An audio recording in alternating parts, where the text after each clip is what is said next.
আসসালামু আলাইকুম। আজকে আমরা চিকেন চপের রেসিপি আপনাদের সাথে শেয়ার করব। তো হুটহাট করে বাচ্চারা ওরা নান আর চিকেন চপ খাবে, নান রুটি আর চিকেন চপ। তো সেই জন্যই চিকেন চপটা করা। এবং দেখুন কি যে ন্যাচারাল যে হোটেলের যে চিকেন চপের যে কালারটা, ওই কালারটাই আমার চিকেন চপে চলে আসছে কালার।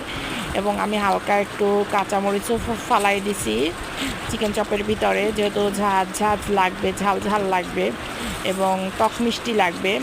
এবং আপনারাও বাসায় এরকম ট্রাই করবেন হুটহাট করে, তা তো দেখবেন বাচ্চারা খাবে এবং পছন্দ করে ওরা। তো যাই হোক, আমার বাচ্চাদের জন্যই আমি বাইরের খাবারটা বেশি দেই না, কারণ বাসায় তৈরি করে দিতে চাই, চেষ্টা করি, বাকিটা আল্লাহর ইচ্ছা।